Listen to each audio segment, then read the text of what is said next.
Hi, so this is super 30. ഇത് ray ഓപ്റ്റിക്സിലെ കണ്ടാൽ പേടിയാവുന്ന question ആണ്. പക്ഷെ നമുക്കൊരു ട്രിക്ക് ഉപയോഗിച്ചിട്ട് സോൾവ് ചെയ്താലോ? Come let's do it.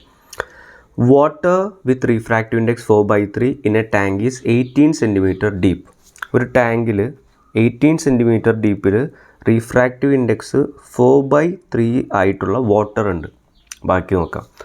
Oil of refractive index 7/4 lies on water making a convex surface of radius of curvature 6 centimetre as Sean.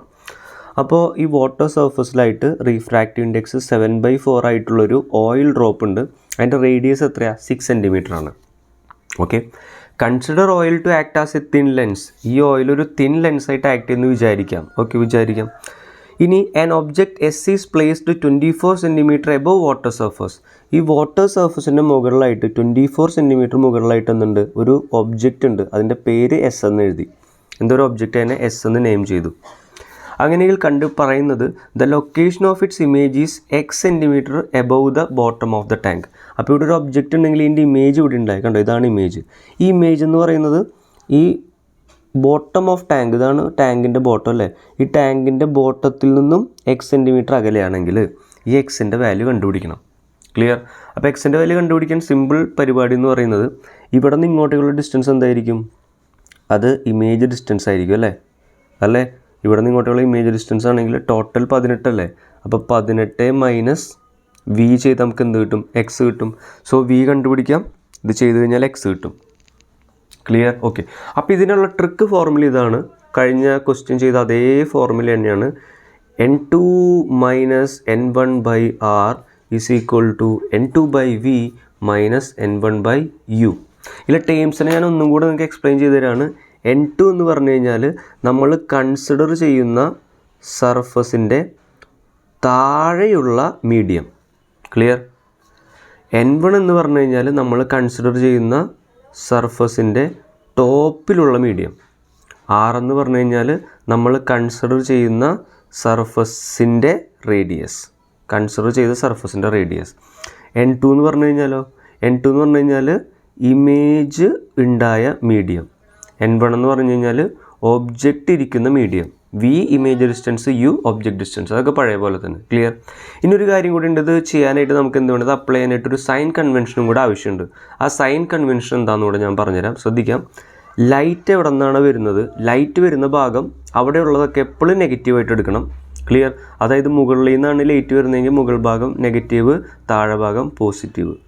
ഇനി left സൈഡിൽ നിന്നാണ് ലൈറ്റ് വരുന്നതെങ്കിൽ ലെഫ്റ്റ് സൈഡിലുള്ളതൊക്കെ നെഗറ്റീവ്, റൈറ്റ് സൈഡിലുള്ളതൊക്കെ എന്തായിട്ട് എടുക്കണം? പോസിറ്റീവ്. ക്ലിയർ? അപ്പോൾ light വരുന്ന സ്ഥലം എപ്പോഴും നെഗറ്റീവ്. ഈ കൺവെൻഷൻ കൂടെ നിങ്ങൾ അറിഞ്ഞിരിക്കണം. Now let's do this question. സിമ്പിളായിട്ട് ചെയ്യാം. നമുക്ക് ഇവിടെ 2 സർഫസാണുള്ളത്. ഒന്നാമത്തത് ഈ ഒരു സർഫസ്, പിന്നെ ഈ ഒരു സർഫസ് അല്ലേ. നമുക്ക് ഒന്നാമത്തെ സർഫസിന് വേണ്ടി ഇത് എഴുതാം. ഒന്നാമത്തെ സർഫസിന് വേണ്ടി എഴുതുമ്പോൾ എങ്ങനെ എഴുതാൻ പറ്റും? ഈ സർഫസ് N2 എന്ന് പറഞ്ഞാൽ എന്താ? സർഫസിൻ്റെ താഴെയുള്ള മീഡിയം. താഴെയുള്ള മീഡിയത്തിൻ്റെ refractive index 7/4. So 7/4 minus N1 എന്താ? ടോപ്പ് സർഫസിൻ്റെ റീഫ്രാക്റ്റീവ് ഇൻഡെക്സ് 1 അല്ലേ, ഡിവൈഡഡ് ബൈ R എന്ന് പറഞ്ഞാൽ എന്താ? നമ്മൾ കൺസിഡർ ചെയ്ത സർഫസിൻ്റെ റേഡിയസ്. ഈ സർഫസിൻ്റെ റേഡിയസ് എത്രയാണ്? അത് 6 സെൻറ്റിമീറ്റർ തന്നിട്ടുണ്ട്. സാർ അത് താഴെയല്ലേ വരുന്നത്? താഴെയുള്ളതായതുകൊണ്ട് +6 എന്ന് എടുക്കാം. ഓക്കെ, ശരി. ഒന്നാമത്തെ സർഫസിന് വേണ്ടി ഇത് എഴുതി. ഇനി നമ്മൾ എന്ത് ചെയ്യണം? പ്ലസ് രണ്ടാമത്തെ സർഫസിന് വേണ്ടിയിട്ടും കൂടി ഇത് എഴുതുക. ഓക്കെ, രണ്ടാമത്തെ സർഫസിൽ N2 എന്ന് പറഞ്ഞു കഴിഞ്ഞാൽ ഇത് തന്നെ കേട്ടോ. ഇത് തന്നെ വീണ്ടും എഴുതുക. പ്ലസ് ഇട്ടിട്ട് രണ്ടാമത്തെ സർഫസിന് വേണ്ടി എഴുതുകയാണ്. അപ്പോൾ N2 എന്ന് പറഞ്ഞാൽ എന്താ? സർഫസിൻ്റെ താഴെയുള്ള മീഡിയത്തിൻ്റെ റീഫ്രാക്റ്റീവ് ഇൻഡെക്സ് എത്രയാണ്? 4/3 മൈനസ് സർഫസിൻ്റെ മുകളിലുള്ള മീഡിയത്തിൻ്റെ റീഫ്രാക്റ്റീവ് ഇൻഡെക്സ് 7/4 ഡിവൈഡഡ് ബൈ സർഫസിൻ്റെ റേഡിയസ് എത്രയാണ്? പ്ലെയിൻ സർഫസിൻ്റെ റേഡിയസ് എപ്പോഴും ഇൻഫിനിറ്റി ആയിരിക്കും. ക്ലിയർ? ശരി. അപ്പോൾ 2 സർഫസിനും എഴുതി കഴിഞ്ഞ് കഴിഞ്ഞാൽ ഈക്വൽ ഇട്ടിട്ട് ഇപ്പുറത്ത് എഴുതുക. N2 എന്ന് പറഞ്ഞാൽ എന്താ? ഇമേജ് ഉണ്ടായ ഭാഗത്തിൻ്റെ റീഫ്രാക്റ്റീവ് ഇൻഡെക്സ്. ഇമേജ് എവിടെയാണ്? വാട്ടറിൻ്റെ refractive index 4/3 divided by V, image distance V. അത് ഇവിടെ എഴുതി. ഡിവിഷനിൽ എഴുതുമ്പോൾ ഇവിടേക്ക് എടുക്കും അത്. ദെൻ മൈനസ് N1 എന്ന് പറഞ്ഞു കഴിഞ്ഞാൽ ഒബ്ജക്റ്റ് ഇരിക്കുന്ന ഭാഗം, എയർ അല്ലേ, അതിൻ്റെ refractive index 1 divided by object distance എത്രയാണ്? ഒബ്ജക്റ്റ് ഡിസ്റ്റൻസ് എത്ര? 24 ആണ്. കണ്ടോ? ഒബ്ജക്റ്റ് ഡിസ്റ്റൻസ് എത്രയാണ്? The object is placed 24 centimetre above water surface. അപ്പോൾ ഒബ്ജക്റ്റ് ഡിസ്റ്റൻസ് 24 ആണ്. അത് മുകളിലല്ലേ. മുകളിലുള്ള എന്തായിട്ട് എടുക്കണം? -24 ആയിട്ട് എടുക്കണം. മുകളിലുള്ളത് നെഗറ്റീവ് ആയിട്ട് എടുക്കണം, -24. ഇനി പരിപാടികൾ കഴിഞ്ഞിടാ, ഇന്ന് കാൽക്കുലേറ്റ് ചെയ്യുക. ഇത് 7 - 4 3/4 അല്ലേ. സോ ഇത് ചെയ്യുമ്പോൾ എത്ര കിട്ടുക? 3/24 എന്ന് കിട്ടും. ശരി, പ്ലസ് ഇതെത്ര? ഇൻഫിനിറ്റി കൊണ്ട് ഡിവൈഡ് ചെയ്യുമ്പോൾ 0. അപ്പോൾ ആ ടൈം 0 ആയിട്ട് പോയി. ഈക്വൽ ടു ഇത് എത്ര കിട്ടുക? 4/3v ഇത് പ്ലസ് 1/24 അല്ലേ. അപ്പോൾ ഇതിൽ നമുക്ക് ഇതിനിപ്പുറത്തേക്ക് എടുത്ത് കഴിഞ്ഞാൽ എന്ത് കിട്ടുക?